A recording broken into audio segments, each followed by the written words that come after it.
আসসালামু আলাইকুম প্রিয় ভাইয়া আফরা, আশা করি সবাই ভালো আছো। দেখো, রাজশাহী বোর্ডের আমরা আরেকটা প্রশ্ন নিয়ে হাজির হয়েছি। চলো শুরু করা যাক। কী বলা আছে দেখো তো, দৃশ্যপট 1 এবং দৃশ্যপট 2। তাহলে দেখো, রাজশাহী বোর্ডে কিন্তু সবগুলো প্রশ্নই বুঝছো, প্রায় দৃশ্যপট 1 এবং দৃশ্যপট নিয়ে করছে এবার। তো ওকে, দেখো আমরা দেখি দৃশ্যপট 1-এ আমাদের গতে কি বলছে আগে দেখো তো। গ বলছে দৃশ্যপট 1-এ, দৃশ্যপট কত, দৃশ্যপট 1 এ। তাহলে দৃশ্যপট 1-এর বস্তুরই সর্বোচ্চ কত উচ্চতায়, ভাইয়া দেখো সর্বোচ্চ কত উচ্চতায় উঠবে, তার মানে এইচ বের করতে বলছে, তাই না? সর্বোচ্চ কত উচ্চতায় উঠবে। তাহলে আমাদের আলোচনা শুধু দৃশ্যপট 1 নিয়ে, শুধু কত নিয়ে, দৃশ্যপট 1 নিয়ে। তো দেখি আমরা দৃশ্যপট 1 নিয়ে দেখি। বলছে 9.8 মিটার পার সেকেন্ড স্কোয়ার বেগে অভিকর্ষ ত্বরণ, হ্যাঁ জানি এটা অভিকর্ষ ত্বরণ, সম্পূর্ণ স্থানে একটি বস্তুকে 20 মিটার পার সেকেন্ড বেগে খাড়া উপরের দিকে নিক্ষেপ করা হলো। তাহলে বলছে সর্বোচ্চ কত উচ্চতায় উঠবে বস্তুটি। তাহলে একটু দেখি গ নম্বর, দেখি তো। একটি বস্তু ধরো, এখানে একটা বস্তু ছিল, ধরলাম এইখানে একটা বস্তু ছিল, বুঝছো? বস্তু, এই বস্তুকে কি করা হলো, খাড়া উপরের দিকে, খাড়া দেখো এইখান থেকে খাড়া উপরের দিকে নিক্ষেপ করা হলো। কোথায় বলো তো? খাড়া উপরের দিকে নিক্ষেপ করা হলো। এবং তাহলে দেখো, এবং কত বেগে, 20 মিটার পার সেকেন্ড বেগে খাড়া উপরের দিকে। তাহলে ভাইয়া বস্তুটা আগে ছিল এখানে, তো এইখান থেকে নিক্ষেপ করছি, তাহলে এটা তো আদি বেগ, এটা কিন্তু শেষ বেগ না। তাহলে আদি বেগ কত, 20 মিটার পার সেকেন্ড বেগে উপরের দিকে নিক্ষেপ করা হলো। গুড। এইবার বলছে গতে দেখো, তাহলে দৃশ্যপট 1-এর বস্তুটি সর্বোচ্চ কত উচ্চতায় উঠবে, তার মানে এইচের মান বের করতে হবে। H is equal to what, আদিবেগ কত, 20। এখন এইখানে একটা কথা বলা আছে দেখো, সর্বোচ্চ কত উচ্চতায়। আমরা জানি সর্বোচ্চ উচ্চতায় শেষ বেগ কী হয় ভাইয়া, শূন্য না? দেখো যে কোনো একটা বস্তু ধরো, এই ধীরে ধীরে ধীরে উঠতেছে এ পর্যন্ত উঠছে, এইখান থেকে আবার নিচে পড়বে, তাই না? আমরা একটা বস্তুকে যদি এমনি উপরের দিকে নিক্ষেপ করি, তাহলে সে উঠতে উঠতে এক সময় স্থির হবে, মানে সর্বোচ্চ উচ্চতায় উঠবে। আর সর্বোচ্চ উচ্চতায় বেগ কি, 0। আবার বেগ যেহেতু 0, সেজন্য আবার ধীরে ধীরে ধীরে ধীরে কী করতে থাকবে, নিচে পড়তে থাকবে। তাহলে দেখো, তাহলে আদি বেগ কত, 20, এবং সর্বোচ্চ উচ্চতায় শেষ বেগ কিন্তু ভাইয়া 0। ওকে, আচ্ছা এককটা লিখে দিলাম, কত, 0। তাহলে কি বলছে, এইচ বের করতে বলছে। তো দেখি তো, এইটা বলো তো, এইটা দেখো তৃতীয় অধ্যায় থেকে, দ্বিতীয় অধ্যায় থেকে আসছে, গতি অধ্যায়। হ্যাঁ, এটা কি নিক্ষিপ্ত বস্তু না পড়ন্ত বস্তু? এটা ভাইয়া নিক্ষিপ্ত বস্তু। এই বস্তুটা নিচ থেকে আমরা উপরে উঠাইছি। তাহলে নিক্ষিপ্ত বস্তুর ক্ষেত্রে আমরা সূত্র কি জানি, বসো। কী বের করতে বলছে, এইচ। তাহলে আমরা কি জানি, ভি স্কোয়ার সমান ই স্কোয়ার, প্লাস হবে না মাইনাস হবে? দেখো ভাইয়া, এটা কিন্তু পড়ন্ত বস্তু না। যদি পড়ন্ত বস্তু হইতো তাহলে এখানে কিন্তু প্লাস দিতাম, যেহেতু নিক্ষিপ্ত বস্তু এই জন্য ভাইয়া প্লাস না হয়ে কি হবে, এটা ইউ স্কোয়ার মাইনাস 2GH।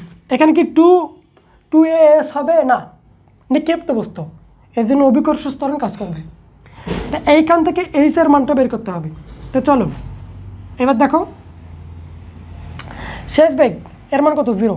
আচ্ছা আগে পারাপার করি, এই 2GH এটা এইদিকে কি আছে, মাইনাস, তাহলে এইদিকে আসলে হবে প্লাস, সমান ওইদিকে তো ইউজ করেছিলই, আর শেষ বেগের মান তো 0, এটা বসা লাগতেছে না। দেখো শেষ বেগের মান কত? 0। এই হচ্ছে 0। তো এইবার দেখি ভাইয়া কার মান বের করবো? এইচের। তাহলে এইচ সমান 2g এর পাশে কি গুণ আছে না? তাহলে ওইদিকে গিয়ে কী হবে? ভাগ হবে। তাহলে 2g আর উপরে ছিল ইউ স্কোয়ার। এখন মানটা বসে দাও। ইউ এর মান কত? 20। তাহলে 20-এর উপর স্কোয়ার, নিচে হচ্ছে 2 ইন্টু জি এর মান হচ্ছে 9.8 সমান কত আসে দেখো তো। উপরে 20-এর উপর স্কোয়ার করলে 400 ভাগ 9.8কে 2 দ্বারা গুণ করলে 19.6। এটা ভাগ করো কত আসে দেখি। 400 ভাগ 19.6, 20.4081 মানে 1 যোগ করো 41। তাহলে কত আসে? 20.41। আরেকবার করি তো। 400 ভাগ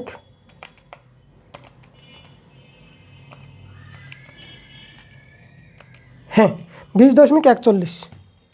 তাহলে এটা মান আসবে 20.41 মিটার। তো দেখো ভাইয়া বস্তুটি সর্বোচ্চ কত উচ্চতায় উঠবে? সর্বোচ্চ কিন্তু 20.41 মিটার উচ্চতায় উঠবে। এটা হচ্ছে গড় অ্যান্সার। আশা করি বুঝছো তাই না? আশা করি সবাই বুঝছো। এইবার ঘ দেখি, ঘ কি বলছে। দৃশ্যপট 2। এইবার দেখো ভাইয়া দৃশ্যপট 1 আমি মুছে দেই, তাহলে ভালো দেখতে ভালো লাগবে। এর কোনো কাজই নেই আর। দেখো তো নালে দেখতে কেমনটা যেন লাগতেছে, ভরা ভরা। দৃশ্যপট 1 শেষ, এটাও 1, এর কোনো দরকারই নেই।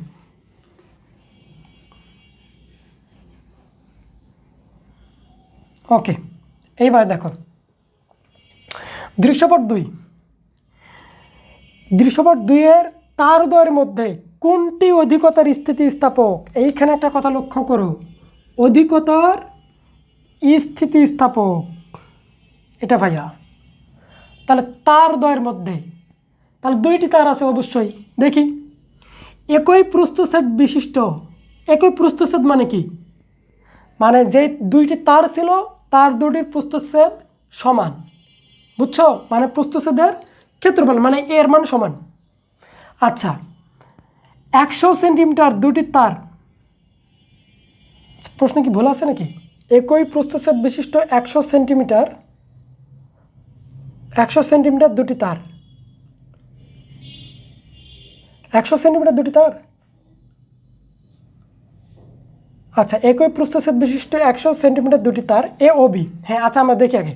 একই প্রস্থচ্ছেদ বিশিষ্ট 100 সেন্টিমিটার 2টি তার, একটা হচ্ছে এ আরেকটা হচ্ছে বি। তো 2টি তারের প্রস্থচ্ছেদ কত? 100 সেন্টিমিটার না, প্রস্থচ্ছেদ একই। তাহলে এটা কি? এটা দৈর্ঘ্য, এটা মেবি দৈর্ঘ্য হবে। প্রশ্নে দৈর্ঘ্য হবে।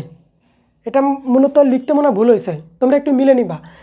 তাহলে প্রস্থচ্ছেদ বিশিষ্ট 100 সেন্টিমিটার দৈর্ঘ্যের 2টি তার এ ও বি, তার দ্বয়ের প্রত্যেকটিতে দৈর্ঘ্য বরাবর 5 কেজি ভরের বস্তু ঝুলিয়ে দিলে দৈর্ঘ্য বৃদ্ধি। দেখো ভাইয়া দৈর্ঘ্য বৃদ্ধি হয়, এতে দৈর্ঘ্য বৃদ্ধি হয় 2 সেন্টিমিটার, বিতে হয় 3 সেন্টিমিটার, বুঝছো? এটা হ্যাঁ এইখানে দৈর্ঘ্য হবে, ওইটা মিসিং গেছে, বুঝছো? ওইটা একটু দেখবা তাহলেই হবে। আচ্ছা আমি একটু চেক করি তো প্রশ্ন। ওকে হ্যাঁ ভাইয়া দেখো এটা 100 সেন্টিমিটার দৈর্ঘ্যের, বলছিলাম এটা দৈর্ঘ্যের হবে। তাহলে দৈর্ঘ্যের আমি একটু লিখে দেই, হ্যাঁ তোমরা একটু দেখে নিবা। দৈর্ঘ্যের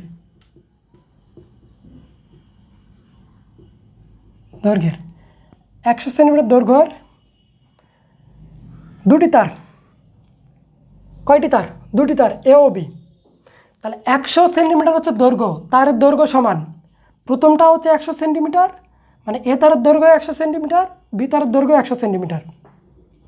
তার দ্বয়ের প্রত্যেকটিতে দৈর্ঘ্য বরাবর 5 কেজি ভরে বস্তু ঝুলিয়ে দিলে দৈর্ঘ্য বৃদ্ধি কত হয়? তাহলে দৈর্ঘ্য বৃদ্ধি এ তারের হয় 2 সেন্টিমিটার, বি তারের হয় 3 সেন্টিমিটার। ওকে ডান, আমরা শুরু করি। দেখো তাহলে ঘতে কি বলছে? কোনটি অধিকতার স্থিতিস্থাপক? তাহলে স্থিতিস্থাপক কোনটির বেশি? আমরা জানি যার ইয়ংয়ের গুণাঙ্কের মান বেশি বা ইয়ং মডুলাসের মান বেশি সে অধিকতর স্থিতিস্থাপক, তাই না? স্থিতিস্থাপক বা ইলাস্টিসিটি। দেখো তাহলে এ এবং বি দুইটির আমরা কী বের করব? ইয়ংয়ের গুণাঙ্কের মান বের করব। যার মান বেশি হবে সে অধিকতর স্থিতিস্থাপক, এইটাই। তা ঘ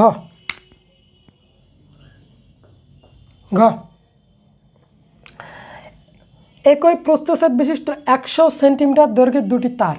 তো ধরলাম দুইটি তারের দৈর্ঘ্য, আমি তার দুটি আঁকি। দেখো এটা হচ্ছে ধরো প্রথম তার, এটা কত সেন্টিমিটার? 100 সেন্টিমিটার। এই তার হচ্ছে 100 সেন্টিমিটার, এটা হচ্ছে এ তার। আরেকটা তার, তাহলে দুটো তারই কি দৈর্ঘ্য সমান, তাই না? দৈর্ঘ্য সমান এবং প্রস্থ কি সমান। তা ধরলাম এটা হচ্ছে বি তার, এটা কত? 100 সেন্টিমিটার, 100। তাহলে এ দুটি তার হচ্ছে এ ও বি। দেখো নিলাম তার দ্বয়ের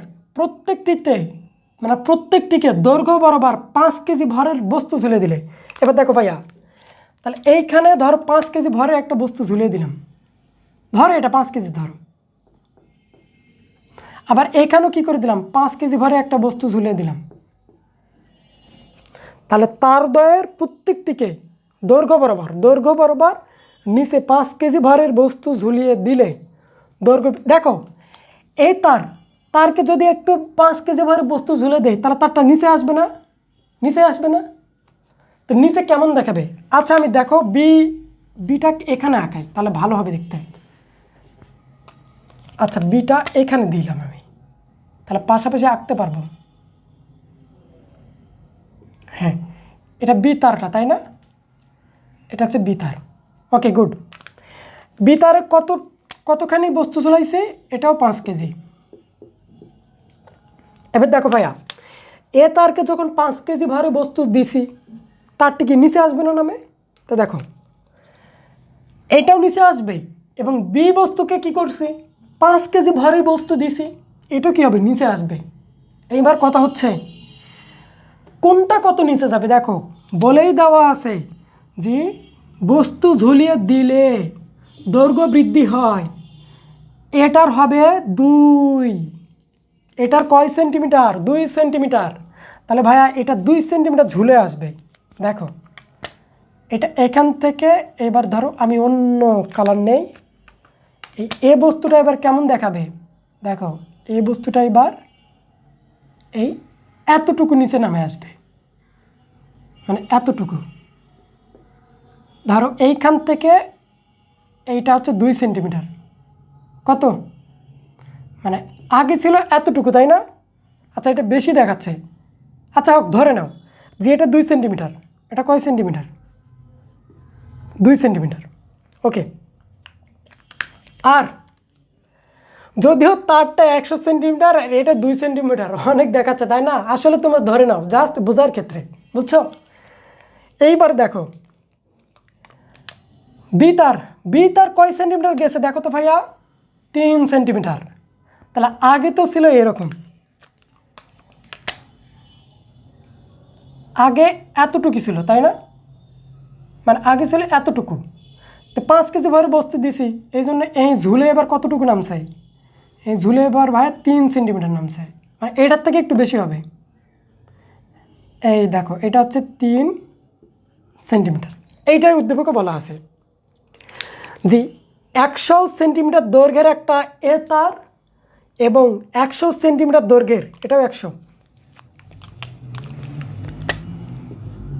100 সেন্টিমিটারের একটা বি তার, উভয় তারকেই 5 কেজি ভরের বস্তু ঝুলিয়ে দিলে এ তারটি 2 সেন্টিমিটার নিচে নেমে যায় এবং বি তারটি 3 সেন্টিমিটার নিচে নেমে যায়। তখন বলছে যে তার দ্বয়ের মধ্যে কোনটি অধিকতর স্থিতিস্থাপক। তাহলে আমরা জানি যার হচ্ছে ইয়ং মডুলাস বা ইয়ংকের গুণাঙ্কের মান বেশি, তার কি সে বেশি অধিক স্থিতিস্থাপক। তো চলো বের করি প্রথমে এ তারের ক্ষেত্রে। কোন তারের ক্ষেত্রে? এ তার। এই দিলাম এ তারের ক্ষেত্রে। তাহলে এ তারের ক্ষেত্রে আমরা কি জানি? ইয়ং, আচ্ছা আমি এখান থেকে সূত্রটা লিখতেছি, দেখো পীড়ন, আমরা কি জানি? পীড়ন বিকৃতির কি সমানুপাতিক?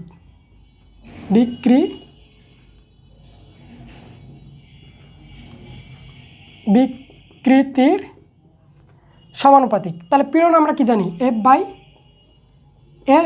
সমানুপাতিক তো ওটাই দিয়ে আমরা কি লিখতে পারি? Young modulus. আর বিকৃতির সূত্র কি?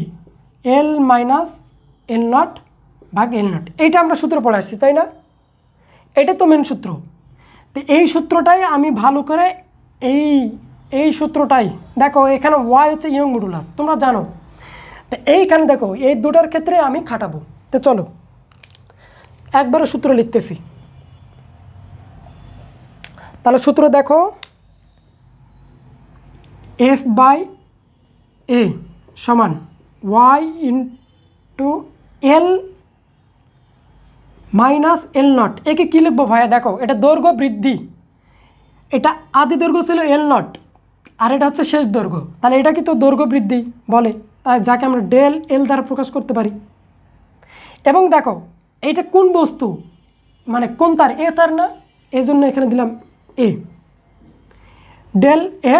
আর নিচে কি জানি আমরা? নিচে জানি হচ্ছে শুধু এল। তাহলে এটা হচ্ছে এ বস্তুর দৈর্ঘ্য। এখন বল কি এ দিব না ভাইয়া? দুইটার কি প্রস্থচ্ছেদের দেখো ক্ষেত্রফলও সমান, এবং দুইটার ক্ষেত্রেও বল সমানই হবে। হ্যাঁ, সমানই হবে। এখন দেখো ইয়ংয়ের মান বের করবো, তাই না? এখন দেখা যাচ্ছে ভাইয়া বলের মান তো দেওয়া নেই, তাহলে কেমনে করবো এটা? তুমি এটাকে 1 নম্বর সমীকরণ দাও। এবার বি বস্তুর ক্ষেত্রে দেখো, বি বস্তুর ক্ষেত্রে নিচে কি দেখা যায়? দেখো বি বস্তুর ক্ষেত্রে একটাকে একটা দ্বারা ভাগ করলেই কিন্তু পেয়ে যাব। বি বস্তুর ক্ষেত্রে আচ্ছা আচ্ছা ওয়াইয়ের মানটা একবার বের করে নেই তো, এখান থেকে মানটা বের করে নেই, থর তো দরকারই নেই। তারপরে 1 নম্বর সমীকরণ দেব। দেখো তাহলে ওয়াইয়ের সঙ্গে এল এটা কি আছে? ভাগ, তাহলে এই পাশে গুণ হবে। তাহলে এফ গুণন এল এ ভাগ, দেখো তো ডেল এ পাশে কি আছে? গুণ, এদিকে আসে হবে ভাগ। তাহলে আগে তো ছিল এ গুণন ডেল এল এ সমান হচ্ছে ওয়াই। এটা 1 নম্বর সমীকরণ, তাই না? এটা কি 1 নম্বর সমীকরণ দিলাম। এই দেখো ইয়ংয়ের মান এক পাশে লিখছি, সেমভাবে এটা বি ধরলাম। এটা কি? বি। তাহলে বি বস্তুর ক্ষেত্রেও আমরা সূত্রকে জানি, এফ বাই এ পীড়ন সমান ইয়ংয়ের গুণাঙ্ক ইন্টু দৈর্ঘ্যের পরিবর্তন, দেখো ডেল এল। এবার ভাইয়া দেখো যেহেতু বি তারের জন্যে, এই জন্য দৈর্ঘ্য বৃদ্ধি হবে বি এল বা ডেল এল বি ভাগ এল বি, যেহেতু বি তারের জন্যে। আচ্ছা তাহলে ওয়াইয়ের মানটা এখান থেকে বের করো, একবারে বের করো তো। ওয়াই সমান এল বিটা এ পাশে কি ভাগ, ও পাশে গুণ, তাহলে এফ গুণন এল বি। আচ্ছা আর ডেল এলটা এ পাশে গুণ, এ পাশে ভাগ, তাহলে এ ইন্টু ডেল এল বি। সেমভাবে এটা একদম 2 নম্বর সমীকরণ। আচ্ছা যেহেতু এটা দেখো এটা প্রথম বস্তুর ইয়ংয়ের গুণাঙ্ক, তাহলে ওয়াই এ। এটা দ্বিতীয় বস্তুর মানে দ্বিতীয় তারের, এই জন্য ওয়াই বি মানে বি তারের। তাহলে দেখো 1 নম্বর সমীকরণ এবং 2 নম্বর সমীকরণকে কি করব? হ্যাঁ ভাগ করলেই তো আসতেছে, ভাগ করো। আচ্ছা আমি এটা উপরে মিশে দিই, না এখানে দিচ্ছে দেখো। তাহলে 1 নং সমীকরণকে 2 নং সমীকরণ দ্বারা কি ভাগ করছি। তাহলে 1 নং সমীকরণ কী ছিল? ওয়াই এ ভাগ 2 নম্বর সমীকরণ হচ্ছে ওয়াই বি সমান 1 নম্বর সমীকরণটার মান বসাও কোথায়? আচ্ছা একবারে লিখে দিই, দেখো এফ ইন্টু এল এ ভাগ, আচ্ছা একবারে মানটা বসে দেয় না, তাহলে আবার সমস্যা হতে পারে কারো ক্ষেত্রে। ওয়াইয়ের মান বসাও উপরে, এফ ইন্টু এল এ ভাগ কত? এ ইন্টু ডেল এল এ ভাগ ওয়াই বি এর মান কত? দেখো এফ ইন্টু এল বি, তাহলে এফ ইন্টু এল বি ভাগ এ ইন্টু ডেল এল বি। ওকে, এইবার দেখো এইবার এইটা মিশে দেই, এইটা মিশে দিচ্ছি। তার দুটো বুঝছো, আশা করি বুঝছো, চিত্র দুটো বুঝছো। দেখো আমি কিন্তু একটু সময় বেশি নেই ভাইয়া, বেসিক থেকে বোঝাচ্ছি জিনিসগুলো। এরপর এই লাইনটাকে এখানে লিখতেছি, তাহলে এখানে থাকে ওয়াই এ ভাগ ওয়াই বি সমান উপরে কী ছিল এফ ইন্টু এল এ ভাগ এ ইন্টু ডেল এল বি না এ। এখন দেখো নিচে যেটা থাকে এই অংশটা ভাইয়া নিচ থেকে যদি উপরে নিয়ে যায় তাহলে নিচের অংশটা যায় উপরে এবং উপরের অংশটা আসে নিচে, মানে ভাগ থেকে যদি গুণ চিহ্ন করি নিচ কাঠটা যায় উপরে, উপর কাঠটা আসে নিচে। এই দেখো ভাগ চিহ্ন গুণ চিহ্ন, তাহলে নিচ কাঠটা এই অংশটা কোথায় যাবে? উপরে। তাহলে এ ইন্টু ডেল এল বি ভাগ এফ ইন্টু এল বি। এবার দেখো তো, এই দেখো এফ এফ কাটে, এ এ কাটে, তাহলে থাকে কে? উপরে থাকে হচ্ছে ডে এল এ, নিচে থাকে ডেল এল এ গুণন উপরে থাকে ডেল এল বি, নিচে থাকে এল বি। দেখো তাহলে মানটা বসে দাও। এল এ এর মান কত? এল এ কে ভাইয়া এল এ, ওহ চিত্রটা করে দিলাম। আচ্ছা এল এ কে দেখো, এল এ হচ্ছে আমার তারের দৈর্ঘ্য, এ তারের দৈর্ঘ্য কত? 100 সেন্টিমিটার। আমি এখন লিখে দিচ্ছি এল এ তারের দৈর্ঘ্য কত? 100 সেন্টিমিটার। মিটার করো তাহলে 1 মিটার। দেখো তো একই প্রস্থচ্ছেদ বিশিষ্ট 100 সেন্টিমিটার দৈর্ঘ্যের দুটি তার, তার দুইটি তারের দৈর্ঘ্য কি সেম না? তার বি তারের দৈর্ঘ্য কত হবে? ওই 100ই, যেহেতু সেম তাহলে 1 মিটার। আচ্ছা তাহলে এল এ পাইছি, এল বি পাইছি। এবার দেখো এ তার, তাহলে তার দেখো দৈর্ঘ্য বৃদ্ধি কতটুকু বৃদ্ধি পাইছে? 2 সেন্টিমিটার। তাহলে দৈর্ঘ্য বৃদ্ধি তো হচ্ছে ডেল এল। এবার কোন তার? এ তার, এইটা এ তার কত পাইছে বৃদ্ধি? 2 সেন্টিমিটার। এই দিলাম 2 সেন্টিমিটার, সেন্টিমিটারকে মিটার করো, 2 ভাগ 1000 এই 100, 0.02। আচ্ছা এবার বি তারের দৈর্ঘ্য কতটুকু বৃদ্ধি? 3 সেন্টিমিটার। তাহলে এই দেখো দৈর্ঘ্য বৃদ্ধি ডেল এল পি সমান 3 সেন্টিমিটার সমান 0.03। এটাই আসে না ক্যালকুলেট করলে? 2 ভাগ একটু করে দেখি 100, এটা তো আসার কথা। হ্যাঁ 0.02 আর 0.03। ওকে এবার মানগুলো বসে দাও। তাহলে এল এর মান কত হচ্ছে? 1 মিটার ভাগ ডেল এল এর মান কত? 0.02 ইন্টু ডেল এল বির মান কত? 0.03। এল বির মান কত? 1। তাহলে দেখো ভাই 1 1 কাটে, 1-এর তো কোনো দামই নেই তাই না? তাহলে 0.03কে 0.02 দ্বারা ভাগ করো, ভাগ করলে কত আসে দেখো তো? 0.03 ভাগ 0.02 কি আসতেছে? এত আসতেছে 1.5, 0.03 বি। হ্যাঁ আর 0. আচ্ছা এটা তো আসছে 0.03, আচ্ছা 1.5 যেটা আসবে ওইটাই, তাহলে 1.5। আচ্ছা জায়গা কাটতেছে না, 1.5। তাহলে দেখো ভাইয়া Y A by Y B B এর মান কত? 1.5। তাহলে কোনটি বেশি স্থিতিস্থাপক হবে? কোনটি বেশি? আচ্ছা জায়গায় তো ধরতেছে না, নিচে একটু মিশে দিচ্ছি দেখো, এটা কার মান পাইছি দেখো তো, Y A by Y B এর মান 1.5। তাহলে অতএব ওয়াই এ, দেখো ওয়াই বি এর পাশে ভাগ, ওই পাশে গেলে কী হবে গুণ, তাহলে 1.5 গুণন ওয়াই বি। তাহলে ওয়াই বি এর কত গুণ, এখানে বেশি কে দেখো তো, ওয়াই বি এর সঙ্গে 1.5টা গুণ অবস্থায় আছে, তার মানে ওয়াই এ বেশি। তাহলে কার ইয়ংয়ের গুণাঙ্ক বেশি?